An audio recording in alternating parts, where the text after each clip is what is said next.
ये कहानी साल 1992 की फिल्म एंटी ली की मीट पाई की है, जिसमें एक अजीब और डरावनी फैमिली दिखाई जाती है जो लोगों को अपना शिकार बनाकर उनके मीट की पाई बनाती है और लोगों को खिलाती है।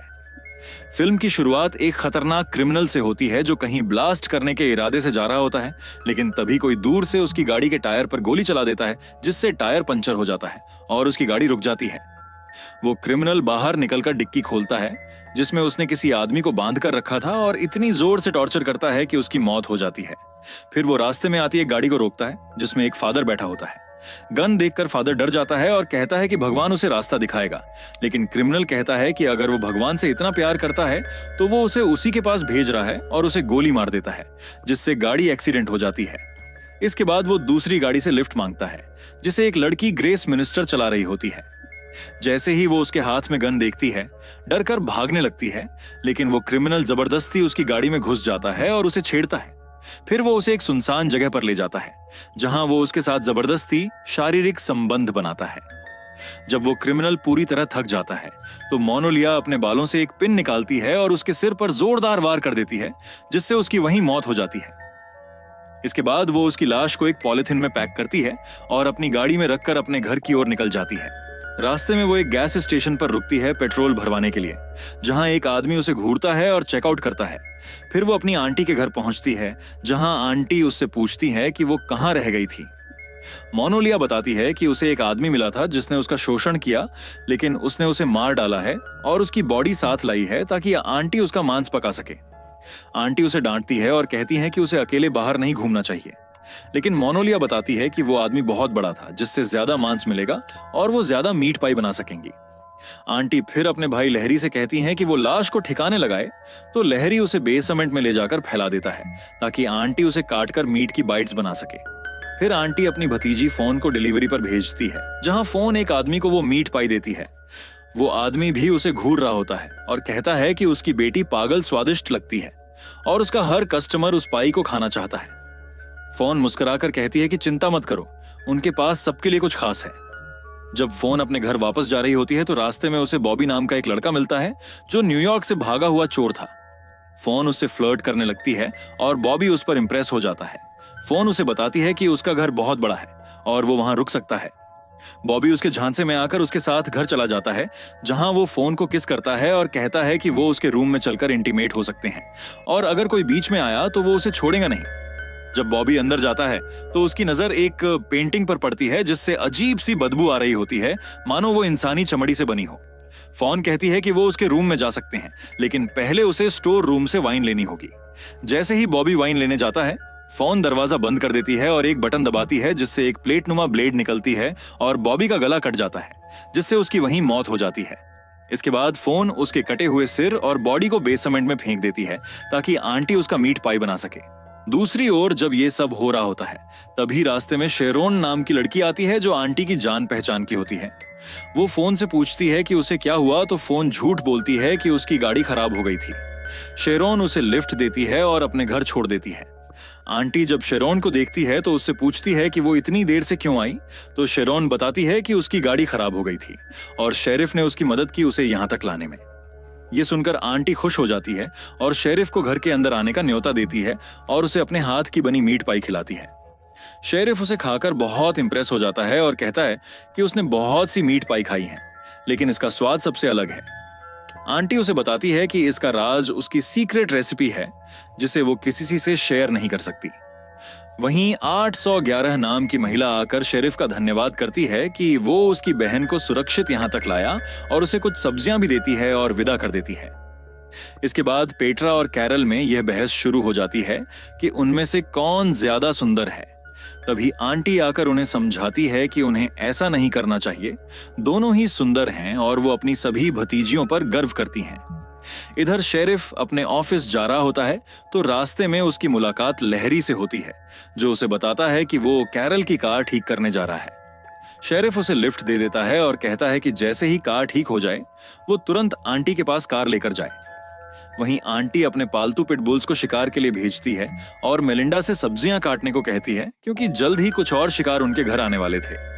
वो मंगोलिया से भी कहती है कि उसकी 2 बहनें रोड पर शिकार करने गई हैं, इसलिए जल्दी से खाना तैयार कर ले क्योंकि कभी भी मेहमान आ सकते हैं।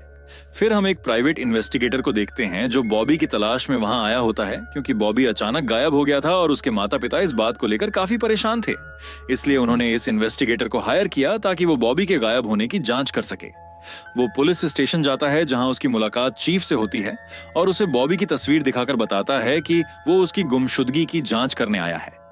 चीफ उसे कहता है कि उसने इस लड़के को पहले कभी नहीं देखा और बताता है कि आखिरी बार वो इसी टाउन में आया था और फिर अचानक गायब हो गया। इन्वेस्टिगेटर उसे कहता है कि अगर उसे बॉबी के बारे में कुछ भी पता चले तो जरूर बताए। उधर लहरी गैरेज में कार ठीक कर रहा होता है, लेकिन टायर को लेकर बहुत गुस्सा हो जाता है और स्टैंड को पटककर टायर बदलता है और फिर कार लेकर चला जाता है। इधर मोंगोलिना घर का सामान लेने बाहर जाती है, जहां उसे वही आदमी दिखता है जो पेट्रोल पंप पर उसे चेकआउट कर रहा था। वो आदमी यानी इन्वेस्टिगेटर उसे देख लेता है और उसका पीछा करता है। वो उससे बात करने की कोशिश करता है तो मोंगोलिना उसे अपने घर आने का ऑफर देती है। वो कहता है कि उसका मन है घर चलने का, लेकिन वो तीनों के साथ नहीं जा सकता क्योंकि वो यहाँ एक इन्वेस्टिगेशन कर रहा है। मोंगोलिना उससे पूछती है कि कैसी इन्वेस्टिगेशन, तो वो बताता है कि कुछ दिन पहले यहाँ एक बॉबी नाम का लड़का आया था जो अचानक गायब हो गया और उसके पेरेंट्स ने उसे हायर किया है उस मामले की तह तक जाने के लिए।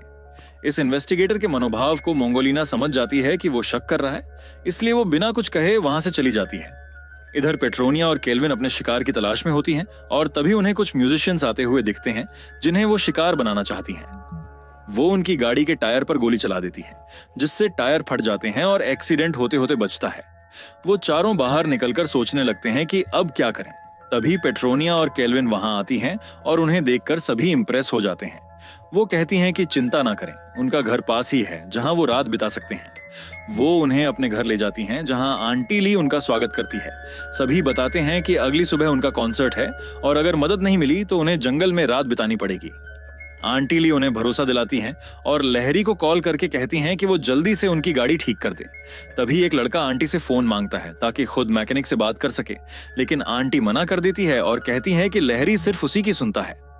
उधर मोंगोलिना जब घर आती है तो आंटी ली की सीक्रेट रेसिपी लिस्ट में बॉबी का नाम देखती है, जिससे वो समझ जाती है कि उसे मार दिया गया है। वो आंटी ली को बताती है कि यहाँ कोई इन्वेस्टिगेशन करने आया है और अगर उसे पता चल गया कि बॉबी मर चुका है तो वो सभी पकड़े जाएंगे। इधर लहरी गैस स्टेशन पर अपनी गाड़ी में पेट्रोल भरवा रहा होता है, तभी वहां चीफ पहुंचता है जो उसकी गाड़ी की डिक्की में ढेर सारा सामान देखकर हैरान हो जाता है। वो लहरी को सलाह देता है कि उसे ये सब सामान सीटों पर नहीं बल्कि स्टोरेज में रखना चाहिए जिससे जगह बच सके। तभी उसकी नजर डिक्की में रखी काली पन्नी पर पड़ती है। जब वो उसे खोलता है तो उसके अंदर कटे हुए इंसानी हाथ पैर देखकर दंग रह जाता है। उसे यकीन हो जाता है कि लहरी ने ही किसी को मारा है, इसलिए वो तुरंत उसे गिरफ्तार कर लेता है। उधर इन्वेस्टिगेटर एक आदमी के पास जाता है जो उसी इलाके में रहता है और उसे बॉबी की फोटो दिखाकर पूछता है कि क्या उसने इसे कभी देखा है।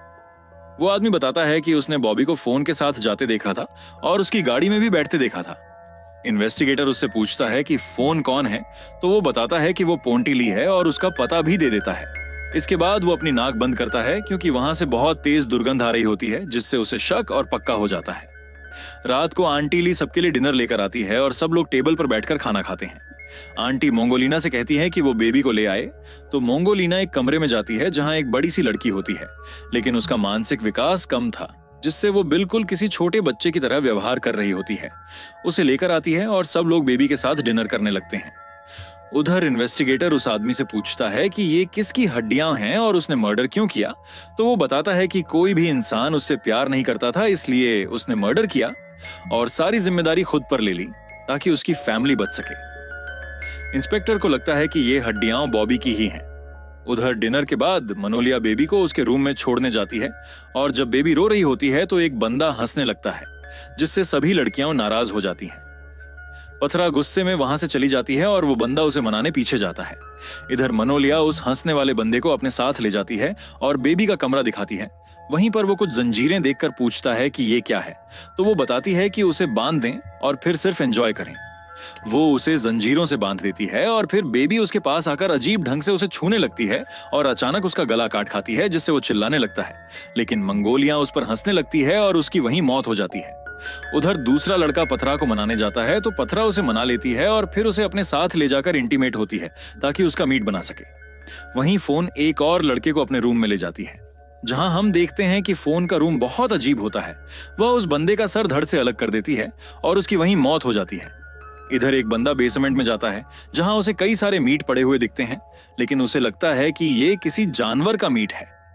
जब वह एक पैकेट खोलता है तो उसमें कटे हुए सर को देखता है, जिससे वह डर जाता है। फिर फोन उसे उसी पैकेट में घुसा देती है और उसे लटका देती है, जिससे उसकी वहीं मौत हो जाती है। इधर चैनल एक और लड़के को अपने रूम में ले जाती है, जहां उसके रूम में ढेर सारे सांप होते हैं। वह बंदा यह देख हैरान हो जाता है और उससे पूछता है कि वह कौन है। फिर चैनल उसे निर्वस्त्र होकर शिरडी का इस्तेमाल करने लगती है और बाद में सांप के 2 बड़े दांत उसके पेट में घुस जाते हैं, जिससे उसकी मौत हो जाती है।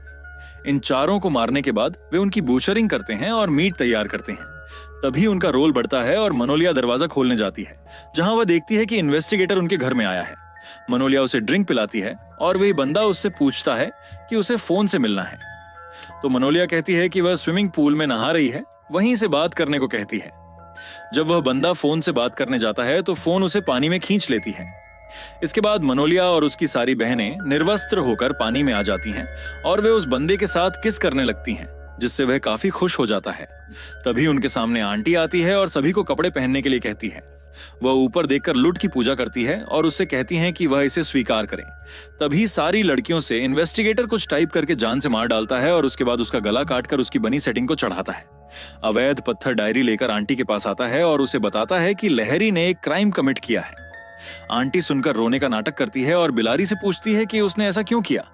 खिलाड़ी उसे कहता है कि उसे कोई भी इंसान पसंद नहीं करता था, इसीलिए उसने यह सब किया। आंटी कहती हैं कि लहरी को छोड़ दें, वह नादान आदमी है और उनका ख्याल रखेंगे, वह दोबारा ऐसा नहीं करेगा। वह उससे कहता है कि यह कोई छोटा मामला नहीं है, बल्कि यह मर्डर है, तो वह इसे नहीं छोड़ सकता। उसे इस केस को आगे भेजना होगा ताकि इसकी जांच हो सके। इंस्पेक्टर कॉफी पूछती है तो इन्वर्टर उससे कहता है कि उसके लिए ब्लैक कॉफी बनाकर लाए। अब वे डिस्कस करने लगते हैं। तब चीत से कहती है कि उसकी मदद करें। यह सुनकर वह वहां पर आता है और रेंज में हाथ डालकर उसकी मदद करता है, लेकिन तभी आंटी प्लेट का बटन दबा देती है। चीज का हाथ कट जाता है और वे सभी मिलकर उसे मार डालते हैं। आंटी चीत से कहती है कि उसके भाई को उससे कोई अलग नहीं कर सकता, और इसके साथ ये मूवी यहीं पर खत्म हो जाती है। तो दोस्तों, ये थी इस फिल्म की कहानी, जहां पर आंटी और उसकी फैमिली मर्दों को सिड्यूस करके अपने घर में लाती हैं, उन्हें मार डालती हैं और बाद में उनके मांस का मीट पाई बनाते हैं, जो हर घर में सप्लाई होता है और लोग चाव से खाते हैं। अगर आपको वीडियो पसंद आई हो तो आप हमें कमेंट सेक्शन में जरूर बताएं कि आपको यह कैसी लगी। अगर आप चैनल पर नए हैं तो सब्सक्राइब करें और बेल आइकॉन दबाएं नोटिफिकेशंस के लिए। दोस्तों, वीडियो को लाइक और शेयर करना बिल्कुल मत भूलिएगा। तो मैं मिलता हूं आपको अगले वीडियो में। धन्यवाद।